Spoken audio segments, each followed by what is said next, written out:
Ladies and gentlemen, overcast skies seem to be the theme for today.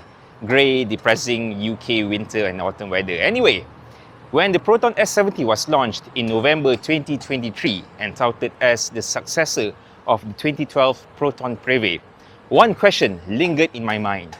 How similar or how different are these two compared with each other? So today, we find out. The Proton Preve was launched in the year 2012. That was a good 13 years ago, and it was touted as Proton's global car. It occupied the C segment at that time, where at the same time, it was also occupied by the Inspira and the Persona below it. The rivals it had at that time, Mazda 3, the Civic FB, the Mitsubishi Lancer GT, and the Corolla Altis. Proton's first turbocharged sedan featuring the Charged Fuel Efficiency Engine, CFE, developed in-house. And the Proton Preve actually started life as the Proton Tour concept in Klims 2010. As for the Proton S70, it occupies a B+ segment. It is not quite a true blue C segment, nor it is a true blue B segment. It is somewhere in between. It is based off the 4th generation Geely Emgrand, which is quite popular in China and also Russia and some other parts of the world, which has been converted to right-hand drive from the left-hand drive in those markets. And this technically is Proton's second turbocharged sedan after the Proton Preve. And honestly, this one looks more like a Proton Tour than the Proton Preve. While the Preve and the S70 differ in a few aspects, what it shares in similarity is that both offer good value proposition. Both undercut their closest rivals by around 10,000 ringgit at least, and both models punch far above their class and price weight. So today we'll be comparing the two top variants from each model. The Proton Preve from 2012 topped out at a premium variant whereby it gets the turbo engine, 7-speed virtual ratio CVT and a host of safety features which was unprecedented at that time in 2012. It was priced at 72,990. While the Proton S70 now tops out at the flagship X variant, it has a sunroof and a full all-round body kit and a host of safety features and driver assistance systems. It is priced at 94,800.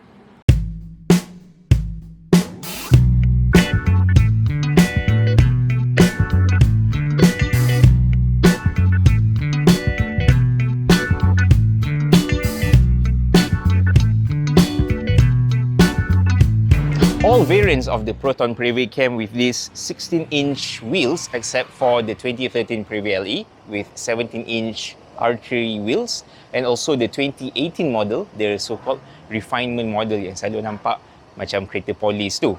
So all variants came with 16 inches. Whereas for the S70, only the two bottom models come with 16-inch rims, and the flagship and flagship X, the top two ones, get 17s. Both sedans offer around the same amount of power.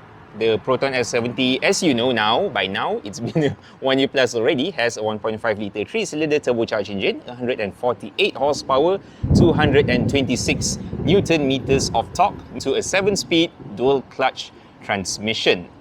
While its predecessor, the Proton Preve, had 138 horsepower, just 10 horsepower shy, and 205 Newton meters of torque from its 4-cylinder 1.6 litre CFE engine, mated to a 7-speed virtual ratio CVT. It was called or marketed as a 7-speed Protronic upon launch, and in the brochures, rupa-rupanya hanyalah punch CVT sahaja.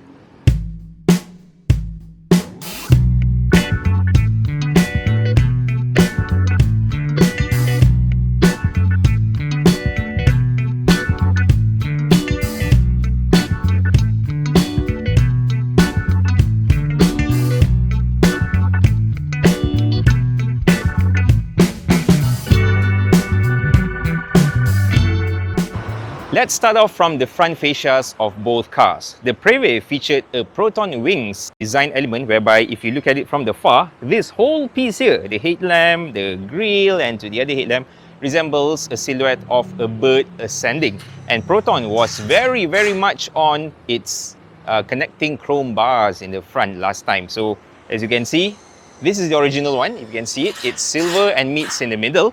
And a popular mode or cosmetic tweak always done by Preve owners is that they would always spray it black for a more sort of youthful and sporty look lah. Sebab chrome-chrome ni pada mereka agak tak sporty dan agak uncle. And it gets 9 LED DRLs as daytime running lights.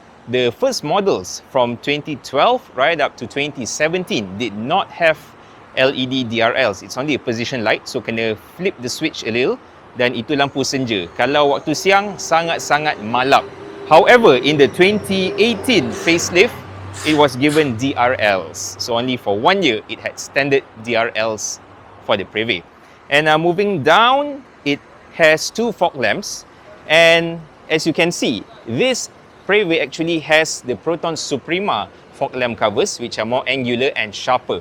The original Preve ones were round and not as sporty. So 2 popular modes done by Preve owners. Black out this one and change the fog lamp covers, and some even change the honeycomb to that of the Suprema's lower radiator grille. Anyhow, talking about the Proton S70, from the get-go we already see it has DRLs, 3 lines. Moving to the radiator grille, nice Songket inspired weave, I would say. This one looks very AMG-like, and I would say this is a very smart design choice, you know, as opposed to that of the Geely M Grands tak berapa cantik. And the Proton roundel logo looks very much at home over here. The S70 has no fog lamps, so owners usually, you might have seen it sometime, they would add a Y-shaped DRL. As for both headlamps sport 1 projector and 1 reflector. The projector is for the low beam, reflector for the high beam. The only difference is that the S70 uses LEDs and the Preve uses halogens.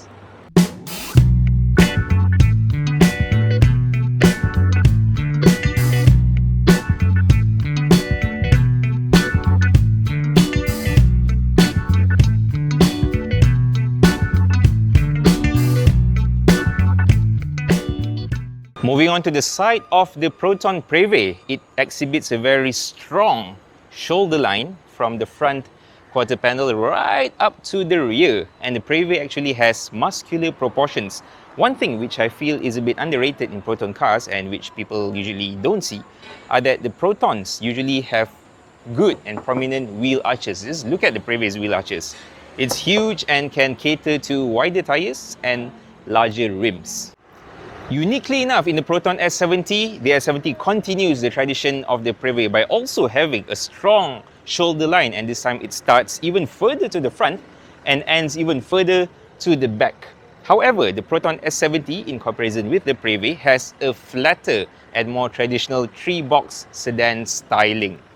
Moving to the rear of the S70, I feel that from far it does look quite similar to the Preve in terms of silhouette when visibility is low or if you are looking at it from the distance, because this part of the bumper is really reminiscent of the Proton Preve. There's a simple U-shaped downturn going on over here. Alright, in terms of lighting, the S70 continues the previous tradition by having LEDs featured at the rear, and when you unlock the car, it does a little light show and dance for you.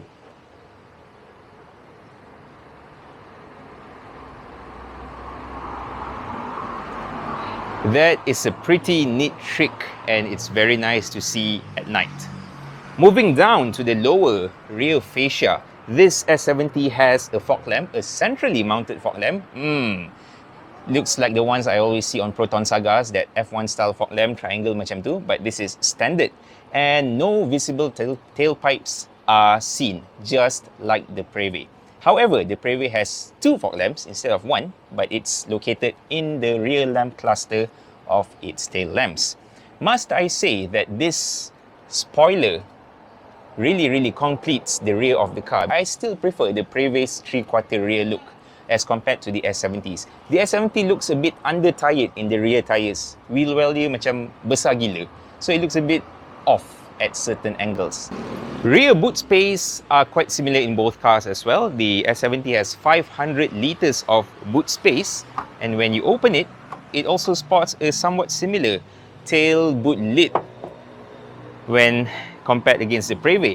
And one sort of bad thing that has been carried over from the Preve into the S70 is that you still see these ugly gooseneck boot hinges, and from the looks of it from the bottom, I see that the S70 is even less painted as compared to the Preve, because when you look into the boot well over here, I can see unpainted or rather unfinished metal still in silver, not in this beautiful teal bayou green color. The rear of the Preve, a source of controversy upon its launch, because at that time most Malaysians were not ready to digest and accept such a design. It was nothing like what Proton had offered previously. The rear was seen as a bit awkward and had a weird cutting, and it was just unreasonably huge. Anyhow, just like the S70, the Preve also has LEDs upon unlocking the car, and this looked very distinctive back in 2012. It's like two eyebrows glowing in the dark.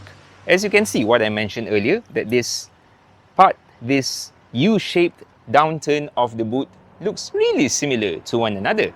And opening the boot lid, of course there's no button in the Preve. You either use the key fob, or you insert the key, or you pull a lever 3 ways. 508 litre space, and the ugly gooseneck hinges, which I told you earlier in the S70, makes its reappearance over here. However, when going under, I can see that there's more painting, there's more color put into the Preve as compared to the S70. But anyhow, it doesn't matter lah. I mean, it's just a thing that you don't quite see very often. 508 liters, and the boot tray is all flat and nice. The Preve has a very plain rear bumper, no exhaust tails, nothing. So it's to keep the consistency of the design. No fog lamps either, because the fog lamp is this one, right in the rear lamp cluster. Moving up, this black spoiler, it was only available on premium variants, the top tier ones, and it's actually body colored. Yet another popular mode by Preve owners. They would always spray their spoilers to black, as this owner had done lah. It's still black right now.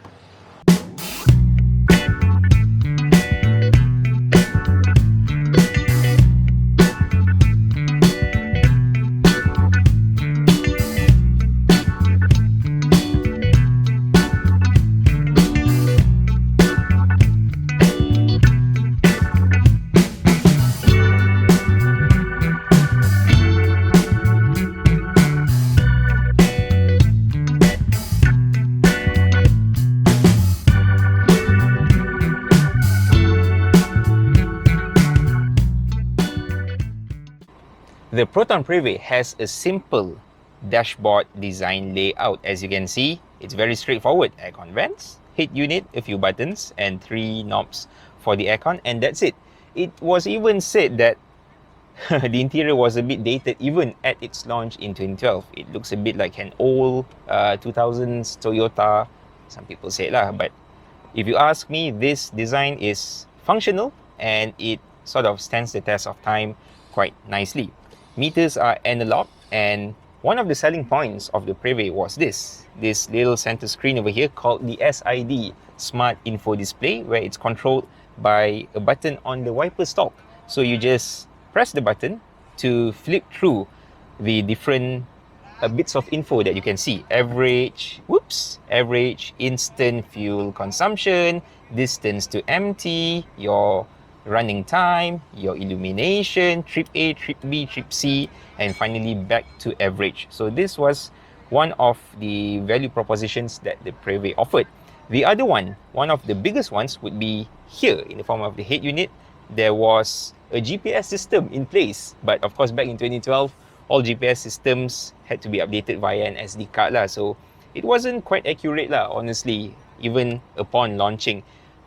Points of interest were lacking, and the maps function and its usage was a bit clunky because you had to key in, and there are some restrictions in terms of huruf dengan nombor. So that's why many owners have upgraded to what you see here, something like this, which has Android Auto and Apple CarPlay.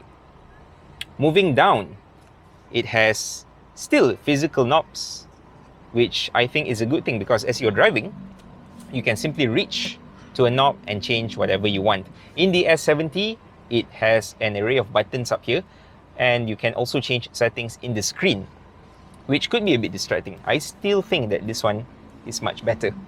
Moving down, there is a storage space for things like your phone, where you can just selit dekat sini, or slide open this door to reveal a 12-volt socket, an auxiliary jack, and also one USB port. So entertainment and charging needs taken care of. The gear level is quite low, dah macam kereta manual, as opposed to the S70, which has a more sort of sofa armchair-like height lah. So it's here, which is okay lah, because you know it sort of does not disconnect you from your passenger. You're free to pass things and whatnot. And moving back, 2 cup holders, which are deep enough to hold 600 ml bottles of water, and this storage space, which frankly isn't too deep and a bit quite hard to reach, because it's a bit to the back. Looking straight on, the Preve, although it had a dull CVT, it had this 2 pedal shifters, which actually made driving a bit more fun on the highway. The S70 with its DCT, tak ada pedal shifters, I feel it's a bit of a missed opportunity. However, Proton was with Lotus back then, and they had more sort of a driver's car DNA. The S70 is a rebadged Geely M Grand, a commuter car, so it's more for families, and it's not really for sporty drives lah.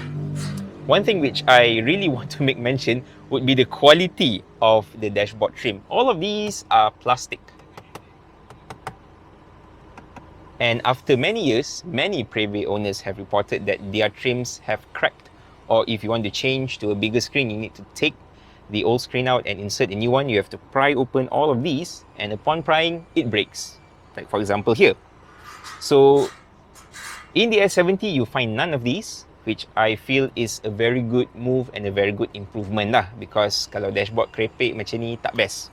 Speaking of the dashboard trim, I love what you find on the premium variant, because it has this wood trim.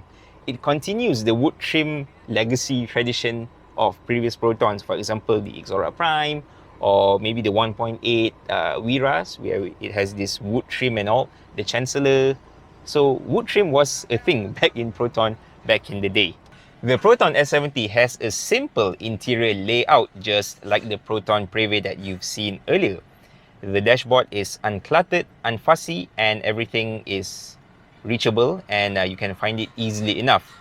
With the exception of a few things, because some of the functions such as the sunroof and the volume for the head unit and all are controlled through the screen, so there's a bit of searching to be done when you want to do it. But all else, it's really convenient. The Preve had buttons on the steering wheel to control volume, take calls and whatnot. So does the S70, and in fact it even adds a few more. For example, the cruise control button is now a button instead of a stalk. And there is a mode button where you can change the modes of your display. You can even send the map from the main screen to your instrument cluster. So I think that is a very smart move. Moving to what you see right in front of you, the Preve had a very simple analog layout, which is very helpful and very legible at any time of the day. The S70 takes a bit of getting used to, because it now presents quite a lot of info at one glance. For example, tire pressure and your trip meters and whatnot. The Preve always had this polarizer film burn in this SID. So when you have a bigger screen in the S70 such as this, I do wonder how would the longevity or reliability be after a few years under the hot sun. Moving on to the steering wheel, it kind of takes after the previous design, whereby it has this silver trim going about and around the buttons and also at the bottom T. Going to the center, I see no brittle dashboard trims, unlike what the Preve had. I can see that these aircon vents are of better quality and of better solidity as compared to the Preve. Preve punya memang kena hati-hati after a few years.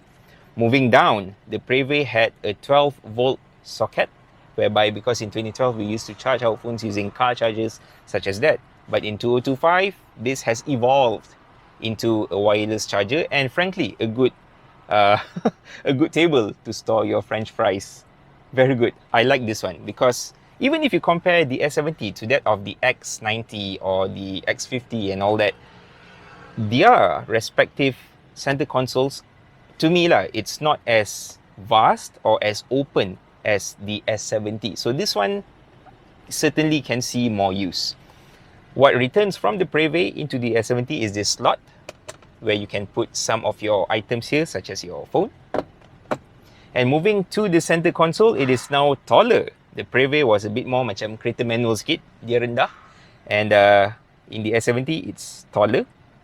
I don't see any carryovers over here lah. This is a complete revamp, a complete renewal of offering by the Preve in the S70. What retains are the two cup holders over here and this, which is a standard lah on many cars. However, this one I think does the job better. It's a very good improvement over the Preve because your drinks are higher, your gear level is higher, you have a more relaxed stance while driving, and also this storage bin is really deep. Look at that, nearly half of my forearm. In the Preve, it's a bit shallow and it's not as expansive as this one.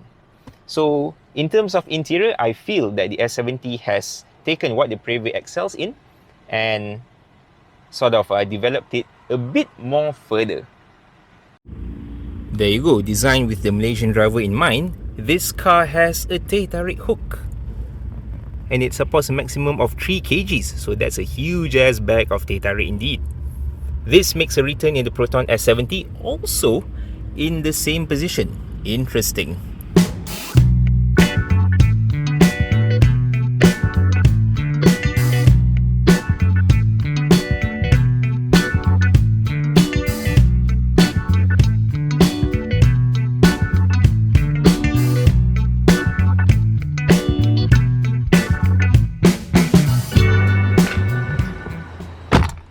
Rear legroom is very excellent in the rear seats of the Preve. Just look at that.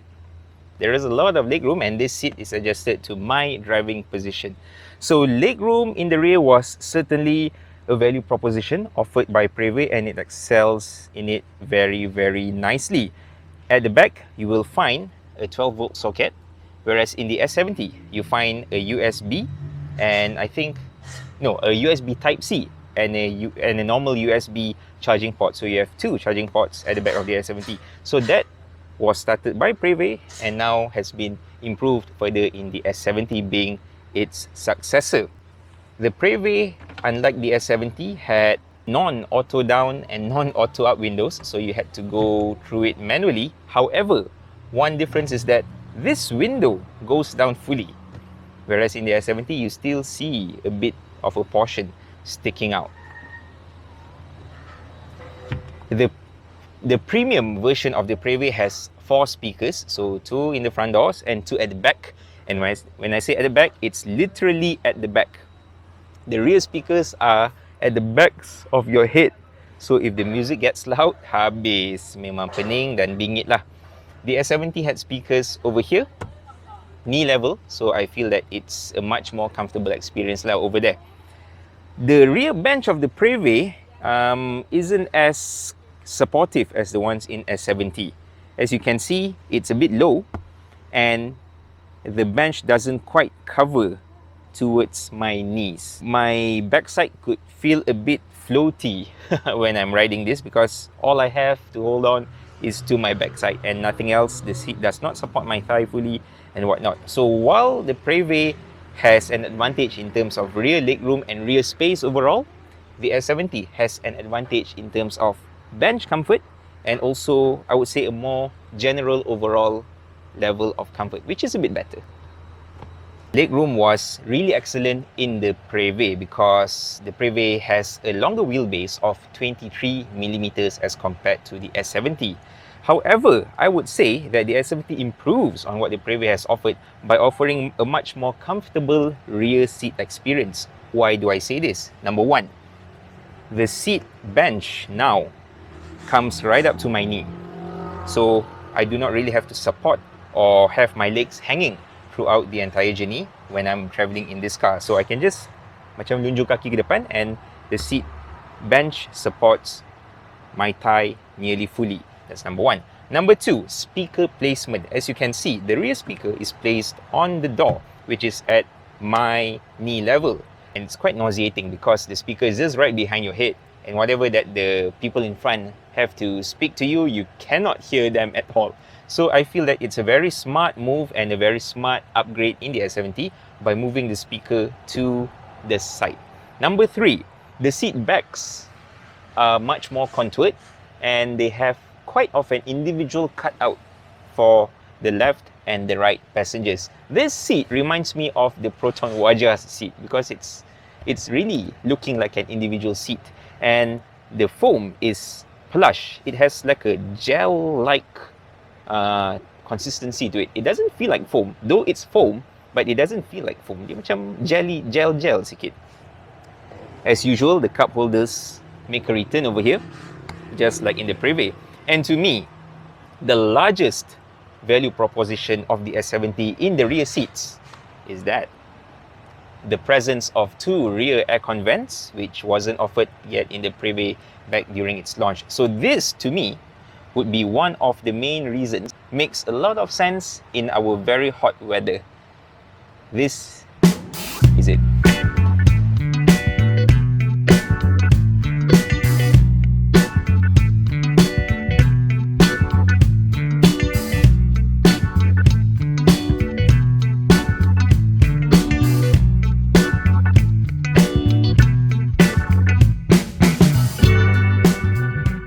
Kami berada di MBF Automobile 4S Proton yang baru saja pindah dari Center of Excellence. Ya betul, Kesas. COE dekat Kesas sana lah HQ. Okey, pindah sejak bila?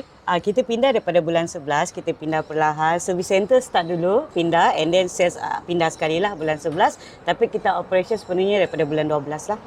Okey, jadi mungkin kepada yang dulu duk hantar kereta ke Center of Excellence, betul, boleh datang sini lah.